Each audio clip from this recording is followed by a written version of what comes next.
یہ تھے بزرگان محترم حضرات صحابہ جن کے انتقال پر فرشتوں کی جماعت آ کر ان کے جنازے کو کاندھا دیا کرتی تھی۔ آج ہم لوگوں میں سے، ہمارے رشتہ داروں میں سے کتنے لوگوں کا انتقال ہوتا ہے، معاف کیجئے گا بزرگان محترم، چھوٹی چھوٹی چیزوں پر آج رشتے توڑے جا رہے ہیں،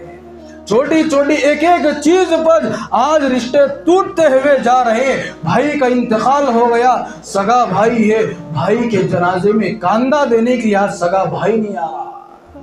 بھائی کا انتقال ہو گیا، 3-4 بھائی ہے، ایک بھائی جنازے میں شرکت کر لیتا ہے، 2 بھائی کیوں نہیں آ رہے؟ اس لیے کہ اس بھائی نے مجھے پراپرٹی میں حصہ نہیں دیا، اس بھائی نے میرے والد محترم وراثت میں مال و دولت چھوڑ کر گئے ہوئے تھے، سارا مال میرا بڑا بھائی لوٹ لیا، مجھے وراثت میں مال دے کر نہیں گیا، اس لیے میں اپنے بھائی کے جنازے میں شرکت کرنا تو دور کی بات ہے، میں اپنے بھائی کا چہرہ بھی نہیں دیکھوں گا۔ آج ہمارے معاشرے میں یہ خرابیاں دیکھنے کے لیے مل رہی ہیں۔ بزرگان محترم، گزشتہ جمعہ دین کے تعلق سے قربانیوں کا واقعہ ہمارے سامنے پیش کیا گیا کہ اس دین کے خاطر حضرات صحابہ کرام نے کتنی قربانیوں کو پیش کیا ہے۔ یہ دین جو ہم تک پہنچا ہے بڑی مشقتوں کے ساتھ پہنچا ہے۔ اللہ نے ہم سب کو ایمان دیا ہے تو بار بار اللہ کا شکر ادا کرنا چاہیے۔ جب دعائیں کرے تو اللہ سے یہ بھی دعائیں کرنا چاہیے کہ اللہ جب ہم دنیا سے جائے تو ایمان کی حالت میں رخصت ہو۔ بعض مرتبہ ایسا ہوتا ہے کہ انسان دنیا میں آنے کے بعد ماں باپ کے ذریعے تو اسے ایمان کی دولت تو مل گئی، ایمان کی حالت میں تو زندگی کو گزارتا ہے، لیکن مرتے وقت اس کے بعض وہ اعمال ہوتے ہیں جس کی وجہ سے اس کی زبان سے کلمہ طیبہ کے الفاظ جاری نہیں ہوتے۔ حضرات صحابہ کرام کی زندگی پر اگر ہم روشنی ڈالیں گے، نظر دوڑائیں گے تو پتہ چلتا ہے کہ ایک ایک صحابی اس دین کی خاطر کیسی کیسی قربانیوں کو انہوں نے پیش کیا۔ انہوں نے دین کی خاطر اپنے سر کو کٹا دیا، دین کی خاطر اپنے گھر بار کو سب اللہ کے راہ میں خرچ کر دیا، اپنے بیوی اور بچوں کو بھی قربان کر دیا، صرف یہی مقصد کے لیے کہ بس میرے اس عمل سے اللہ راضی ہو جائے۔ جس دین کی خدمت کے لیے اللہ نے مجھے پسند کیا ہے، اللہ نے مجھ جیسے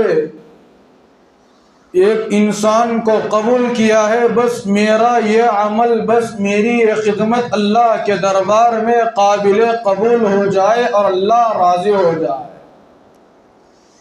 اسی لیے حضرات صحابہ کرام جب بھی اللہ کے نبی علیہ الصلوۃ والسلام کا کوئی حکم ہوتا دین کے متعلق، ہر وقت حضرات صحابہ کرام پیش آگے آگے رہتے تھے۔ حضرت خبیب رضی اللہ تعالیٰ عنہ کا وہ واقعہ ہمارے سامنے ہے، بارہا ہم نے اس واقعے کو سنا ہے کہ حضرت خبیب رضی اللہ تعالیٰ عنہ کو کافروں نے جب پکڑ لیا، قریش کے لوگوں نے جب حضرت خبیب رضی اللہ تعالیٰ عنہ کو پکڑ لیا اور سولی پر چڑھا دیا، کھجور کا ایک بہت بڑا درخت تھا، اس درخت کے اوپر چڑھا کر حضرت خبیب کو باندھ دیا گیا۔ اب کافروں نے حضرت خبیب کو سولی پر چڑھانے کے لیے 40 نیزوں کو انہوں نے تیار کیا، 40 نیزوں کو انہوں نے تیار کیا۔ اب دیکھا کہ قریش کے لوگوں نے حضرت خبیب رضی اللہ تعالی عنہ سے کہا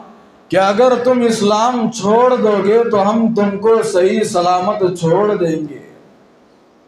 اگر تم ایمان کو چھوڑ دو گے ہم تمہیں صحیح سلامت چھوڑ دیں گے۔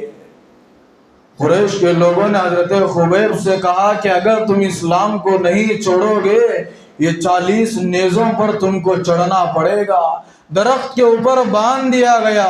40 نیزوں کو تیار کر دیا گیا، بالکل سامنے رکھا گیا ہے۔ قریش کے لوگ بار بار یہ کہہ رہے ہیں خبیب ابھی بھی وقت ہے، اسلام سے منہ پھیر لو۔ یہ دین کی خاطر جو تم قربانیاں پیش کر رہے ہو، یہ دین کی خاطر جو تم مجاہدے پیش کر رہے ہو، یہ سب چیزوں کو چھوڑ دو، اس میں کوئی فائدہ نہیں ہے۔ اگر تم اسلام کو چھوڑ دو گے تو ہم تم کو چھوڑ دیں گے، اگر اسلام کو نہیں چھوڑو گے، دین کو نہیں چھوڑو گے، قرآن اور حدیث کو نہیں چھوڑو گے تو تمہاری حالت بد سے بدتر ہو جائے گی، تو تم کو نیزوں پر چڑھا دیا جائے گا، تم کو سولی پر چڑھا دیا جائے گا۔ حضرت خبیب رضی اللہ تعالیٰ عنہ نے ڈنکے کی چوٹ پر قریش کے لوگوں سے کہا کہ میں ایمان کو کسی بھی حالت میں چھوڑنے کے لیے تیار نہیں ہوں، میں اسی حالت میں تو مر جاؤں گا لیکن ایمان کو کبھی اپنے ہاتھ سے جانے نہیں دوں گا۔ اب قریش کے جو لوگ تھے انہوں نے کہا کہ چلو حضرت خبیب اسلام کو چھوڑنے والے نہیں ہیں، اب ہماری بات حضرت خبیب کے ذہن میں اترنے والی نہیں ہے۔ اتنا سمجھانے کے باوجود وہ دین اسلام سے اپنے چہرے کو پھیرنے کے لیے تیار نہیں ہو رہا ہے۔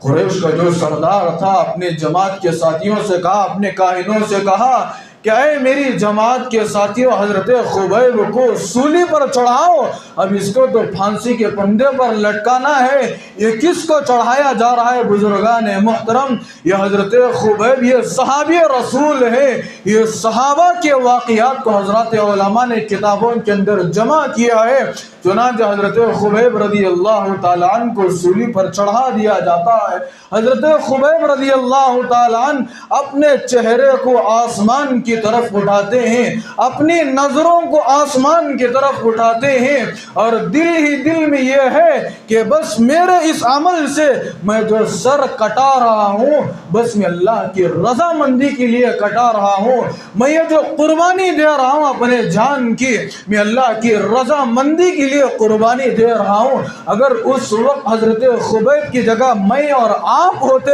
بزرگان محترم، سب سے پہلے ہم اللہ کی رضا مندی کو سامنے رکھنے کے بجائے ہم سب سے پہلے اپنی بیوی بچوں کے حالات کو سامنے رکھتے، ہم اپنے گھر کی کیفیت کو سامنے رکھتے۔ اگر میں سولی پر چڑھ جاؤں گا، اگر دین کی خاطر گردن کو کٹاؤں گا، اگر میں دنیا سے چلا جاؤں گا تو میری بیوی بچوں کے احوال کو کون پورا کرے گا؟ میرے گھر کے نظام کو کون چلائے گا؟ میرے گھر کے اخراجات کو کون برداشت کرے گا؟ اگر حضرت خبیب کی جگہ میں اور آپ ہوتے ہمارے دل و دماغ میں یہ بات کھٹکتی رہتی، لیکن حضرت خبیب رضی اللہ تعالیٰ عنہ پر قربان جائیے، حضرت خبیب رضی اللہ تعالیٰ اپنے چہرے کو آسمان کی طرف اٹھاتے ہیں، اپنی نظروں کو آسمان کی طرف اٹھاتے ہیں، کہتے ہیں اے پروردگار عالم، اے خالق السماوات والارض، اے تنے تنہا ایک اللہ، میں یہ جو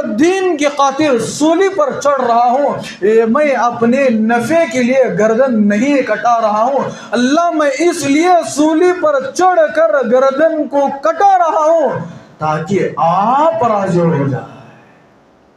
تاکہ میرا یہ چھوٹا سا عمل آپ کے دربار میں قابل قبول ہو جائے۔ اللہ میں آپ کی رضا مندی کو حاصل کرنے کے لیے آج سولی پر چڑھ کر اپنی گردن کو کٹا رہا ہوں، دین کی خاطر میں اپنی گردن کو تیرے راستے میں کٹوا رہا ہوں، اللہ آج کے میرے اس عمل کو قبول فرما۔ اور دوسری دعا حضرت خبیب رضی اللہ تعالیٰ یہ کہتے ہیں اے پروردگار عالم، اے خالق السماوات والارض،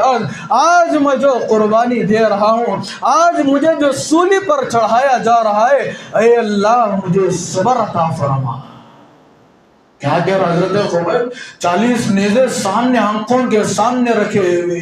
درخت پر باندھ دیا گیا ہے، کھجور کے درخت پر لٹکا دیا گیا ہے، سولی پر چڑھا دیا گیا ہے، نیزوں کے اوپر بار بار نظر پڑ رہی ہے، نیزوں کے اوپر بار بار نظر جا رہی ہے۔ اس کے بعد آسمان کی طرف چہرہ اٹھاتے ہوئے، اپنے دونوں ہاتھوں کو یہ اٹھاتے ہوئے اللہ سے کہتے ہیں اللہ آج مجھے صبر عطا فرما، اللہ آج مجھے صبر عطا فرما، یہ جو قربانی میں پیش کر رہا ہوں دین کی خاطر، اللہ مجھے ہمت اور حوصلہ عطا فرما، اے اللہ مجھے ہمت اور حوصلہ عطا فرما تاکہ میں اس کار خیر میں آگے بڑھ کر تیرے راستے میں اپنی گردن کو کٹا دوں۔ آج میرے اس عمل کو آپ اپنے بارگاہ عالی میں قبول فرما۔ یہ تھے حضرات صحابہ کرام جو دین کی خاطر اپنی گردنوں کو کٹا دیا، لیکن کبھی اپنے گھر بار کے بارے میں نہیں سوچا، انہوں نے اللہ کی ذات پر بھروسہ کیا۔ اللہ ساری دنیا کو بنایا ہے، ساری دنیا کے نظام کو بیک وقت چلا رہا ہے۔ میں نے گزشتہ جمعہ ایک آیت کی تفسیر میں آپ کے سامنے اس بات کو عرض کیا تھا، وقت پر سورج طلوع ہو رہا ہے، وقت پر سورج غروب ہو رہا ہے، وقت پر چاند نکل رہا ہے، سورج اور تارے وقت پر اپنے کام میں لگے ہوئے ہیں۔ یہ ساری دنیا کا نظام کون چلا رہا ہے؟ بزرگان محترم، میں اور آپ محنت پڑھتے ہیں، کاروبار کرتے ہیں، بزنس کرتے ہیں تو کچھ پیسہ ملتا ہے، دکان میں جا کر پیسہ دیں گے تو کھانے کی چیزیں ملتی ہے، دکان میں جا کر پیسے دیں گے کھانے کے اشیاء ملتے ہیں، لیکن کیا کبھی ہم نے کبھی غور کیا ہے یہ جانور نہ بولتے ہیں، یہ جانور نہ سنتے ہیں، یہ بھی تو اللہ کی ایک مخلوق ہے۔ یہ جانور نہ کسی دکان میں جا کر کام و کاج کرتے ہیں، کاروبار کرتے ہیں، اس کے باوجود اللہ 3 مرتبہ یا 5 مرتبہ پیٹ بھر کے ان جانوروں کو کھلا رہا ہے۔ جب جانوروں کو اللہ وقت پر روزی دے رہا ہے، جب ہم اللہ کے نام پر اللہ کے لیے اپنی جانوں کو اللہ کے راستے میں قربان کر دیں گے، وہ بھی اللہ کی رضا کے لیے ہم اپنی گردنوں کو کٹائیں گے، دین کے کام میں ہر وقت ہم پیش رہیں گے۔ بزرگان محترم کہ اللہ ہمارے گھروں کو نظام کو نہیں چلائے گا، یہ ہمارا یقین کمزور ہے۔ اسی یقین کو بنانے کے لیے آج کہا جاتا ہے کہ مسلمانوں مہینے میں تم 3 دن لکھ لو تاکہ تم سب کو معلوم ہو جائے کہ حضرات صحابہ کرام کی اس دین کی خاطر کیا کیا قربانیاں دی۔ چنانچہ حضرت خبیب رضی اللہ تعالیٰ عنہ نے کیا کہا؟ اللہ مجھے صبر عطا فرما، اللہ مجھے ہمت اور حوصلہ عطا فرما۔ اس کے بعد اور آگے بڑھ کر حضرت خبیب رضی اللہ تعالیٰ عنہ اللہ تبارک و تعالیٰ سے کہتے ہیں اے اللہ آج مجھے قریش کے لوگ قتل تو کر رہے ہیں، اللہ آج مجھے قریش کے لوگ سولی پر چڑھا رہے ہیں، اللہ آج کے بعد میرا چہرہ دنیا میں کسی کو نظر نہیں آئے گا۔ اللہ میری ایک چھوٹی سی درخواست ہے، اللہ میری ایک چھوٹی سی درخواست ہے۔ اللہ تبارک و تعالیٰ سے حضرت خبیب رضی اللہ تعالیٰ نے ہاتھ اٹھا کر کہا اے اللہ میرا سلام میرے آقا جناب محمد الرسول اللہ صلی اللہ علیہ وسلم کو پہنچا دینا، میرا سلام اللہ کے نبی علیہ السلام کو پہنچا دینا۔ بزرگان محترم یہ جملہ حضرت خبیب رضی اللہ تعالیٰ عنہ کی زبان سے نکلا، اللہ کی طرف متوجہ ہو کر دونوں ہاتھ اٹھائے ہوئے ہیں، دل کے اندر بے چینی ہو رہی ہے اور اللہ سے دل ہی دل میں زبان سے الفاظ کہتے ہوئے کہہ رہے ہیں اللہ آج میں دنیا سے میرا وقت ہو چکا ہے، اب میں اس کے بعد دنیا میں نہیں رہوں گا، اللہ جاتے ہوئے میں اپنی طرف سے سلام میرے آقا کو پہنچانا چاہتا ہوں، آپ میرے آقا صلی اللہ علیہ وسلم کو میرا سلام پہنچا دیجئے۔ بزرگان محترم اتنا جملہ سننے کے بعد حضرت جبرائیل فوراً آسمان سے اتر کر زمین پر آ جاتے ہیں۔ اس وقت اللہ کے نبی علیہ السلام مسجد نبوی میں تشریف فرما ہوتے ہیں، حضرت جبرائیل اللہ کے نبی کی خدمت میں آتے ہیں، بڑے ادب کے ساتھ آتے ہیں، آ کر کہتے ہیں اللہ کے نبی صلی اللہ علیہ وسلم حضرت خبیب نے آپ کی خدمت میں سلام پیش کیا۔ حضرت جبرائیل آسمان سے اترتے ہیں، مسجد نبوی میں تھے اس وقت، اللہ کے نبی گھر کے اندر موجود نہیں تھے، مسجد نبوی میں عبادت کر رہے تھے۔ حضرت جبرائیل آنے کے بعد کہا، حضرت خبیب نے آپ کو سلام پیش کیا ہے، اسی وقت اللہ کے نبی علیہ السلام نے 3 مرتبہ یہ جملہ کہا، جواب دیتے ہوئے کہا، وعلیک السلام یا خبیب، وعلیک السلام یا خبیب، وعلیک السلام یا خبیب۔ اے خبیب، آپ کی خدمت میں تمہارا نبی بھی آپ کے لیے سلام پیش کرتا۔ اس واقعے کو سامنے رکھ کر بزرگان محترم حضرات علماء فرماتے ہیں کہ جب ہم مرے تو ایسی موت مرے کہ جب ہم جائے تو دنیا سے ہم سب کو نبی کا سلام بتایا جا رہا ہو، نبی کا سلام ہماری خدمت میں پیش کیا جا رہا ہو۔ جس طرح یہ صحابی رسول کو قریش کے لوگوں نے سولی پر چڑھا دیا، لیکن جاتے ہوئے اللہ کے نبی کی خدمت میں اللہ کے نبی کو سلام پیش کیا۔ اللہ کے نبی علیہ السلام نے حضرت خبیب سے بھی کہا، وعلیک السلام یا خبیب، اے خبیب میں اپنی طرف سے بھی تمہاری خدمت میں سلام پیش کر رہا ہوں۔ ایسی زندگی گزار کے دنیا سے جائے کہ ہم سب کو نبی کا سلام پہنچائے گا۔ ایسی زندگی نہ گزارے کہ جب ہمارا انتقال ہو جائے، ہمارے انتقال پر لوگ دیکھ کر یہ کہے کہ ارے یہ بندہ دنیا سے چلا گیا، بہت اچھا ہوا، اگر یہ بندہ دنیا میں رہتا، اگر یہ فاسق ہمارے محلے میں ہوتا، اگر یہ گنہگار ہمارے محلے میں ہوتا، اگر یہ شرابی اور زانی ہمارے محلے میں ہوتا، پتہ نہیں اس کے گناہوں کی نحوست سے ہمارے محلے کے کتنے نوجوان بگڑ جاتے۔ لوگ ہمارے جنازے کو انگلی اٹھا کر یہ نہ کہے، جب ہمارا جنازہ اٹھے تو لوگ دیکھ کر یہ کہے کہ بھائی یہ کتنا بڑا اللہ کا نیک بندہ تھا، یہ بہت جلد دنیا سے رخصت ہو گیا، کاش اور کچھ دن ہمارے درمیان ہوتا تو بہت اچھا ہوتا۔ اس واقعے کو آپ نے اس سے پہلے سنا ہوگا، حضرت معاذ رضی اللہ، سعد بن معاذ رضی اللہ تعالیٰ عنہ بہت بڑے صحابی رسول گزرے، ان کا انتقال ہو گیا۔ آسمان سے حضرت جبرائیل علیہ السلام اللہ کے نبی علیہ السلام کی خدمت میں آتے، اللہ کے نبی سے کہتے ہیں، اللہ کے نبی صلی اللہ علیہ وسلم، آپ کے صحابہ میں سے کون سے ایسے صحابی کا انتقال ہو گیا ہے جس کے انتقال کی وجہ سے اللہ کا عرش بھی خوشی سے جھوم رہا ہے؟ حضرت جبرائیل نے کیا کہا اللہ کے نبی کی خدمت میں آ کر، اے جبرائیل، آپ کے جو صحابہ ہیں، آپ کے صحابہ کی جو جماعت ہے، ان صحابہ میں سے کسی کا انتقال ہو گیا ہے، ان کے انتقال کی وجہ سے اللہ کا جو خوبصورت عرش ہے وہ اللہ کا عرش خوشی سے جھوم رہا ہے، اللہ کا عرش خوشی سے ہل رہا ہے، جھوم رہا ہے۔ اللہ کے نبی علیہ السلام پریشان ہے، چونکہ اللہ کے نبی کو نہیں معلوم کہ کس صحابی رسول کا انتقال ہو گیا۔ اللہ کے نبی نے حضرت جبرائیل سے پوچھا، اے جبرائیل، وہ کون ہے جس کے انتقال پر اللہ کا عرش خوشی سے جھوم رہا ہے؟ حضرت جبرائیل اللہ کے نبی علیہ السلام سے کہا، اللہ کے نبی، آپ ہی کے صحابہ میں سے کسی کا انتقال ہو گیا ہے۔ اللہ کے نبی علیہ السلام نے حضرت جبرائیل سے کہا، اے جبرائیل، میرا سعد کچھ دنوں سے بیمار تھا۔ اے جبرائیل، میرا سعد، یعنی حضرات صحابہ کرام کی جماعت کے متعلق اللہ کے نبی کہہ رہے ہیں کہ میرا جو سعد ہے کچھ دنوں سے بیمار تھا، چلو جا کر دیکھتا ہوں کہیں حضرت سعد بن معاذ کا انتقال تو نہیں ہوا۔ اللہ کے نبی علیہ السلام اپنے گھر سے نکل کر جاتے ہیں اور سعد بن معاذ کے گھر پہنچنے کے بعد کیا دیکھتے ہیں کہ سعد بن معاذ کا تو انتقال ہو گیا۔ سعد بن معاذ کا انتقال ہو گیا۔ اللہ کے نبی علیہ السلام گھر کے اندر داخل ہو کر دیکھتے ہیں کہ سارا کا سارا کمرہ خالی پڑا ہوا ہے۔ حضرات صحابہ کرام فرماتے ہیں، جیسے ہی اس کمرے کے اندر نبی کریم صلی اللہ علیہ وسلم داخل ہوتے ہیں، اللہ کے نبی علیہ السلام لوگوں کو ہٹاتے ہوئے جاتے ہیں۔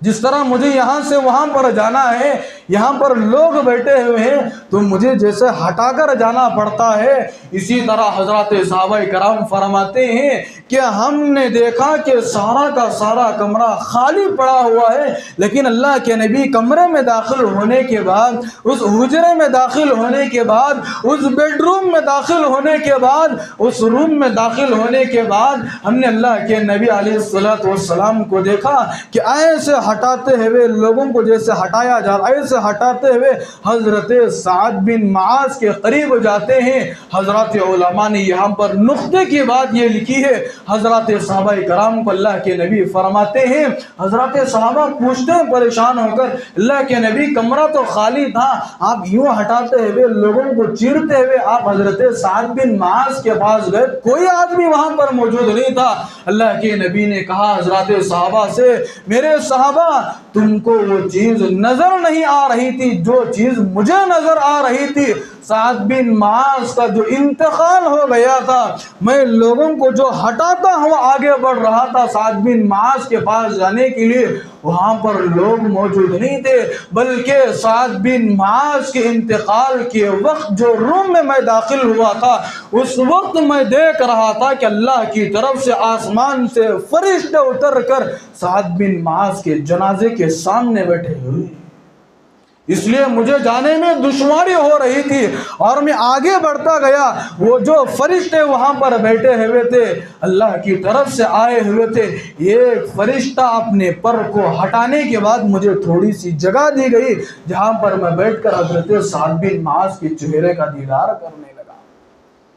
یہ تھی زندگی بزرگان محترم۔ سعد بن معاذ کا انتقال ہو گیا، گھر کے اندر ابھی جنازے کو نہیں اٹھایا گیا، گھر کے اندر اتنے فرشتے آ گئے اور آسمانوں پر یہ ہلچل چل رہی ہے، آسمانوں پر یہ ندائیں لگائی جا رہی ہے، آج اللہ کا ایک مہمان انتقال ہو گیا، اللہ کا ایک نیک بندہ انتقال ہو گیا، اللہ کا ایک ولی کا انتقال ہو گیا، تہجد گزار کا انتقال ہو گیا، ایک صحابی رسول کا انتقال ہو گیا۔ آسمانوں پر چرچے ہونے لگے، زمینوں پر چرچے ہونے لگے، گلیوں میں بازاروں میں چرچے ہونے لگے، سارے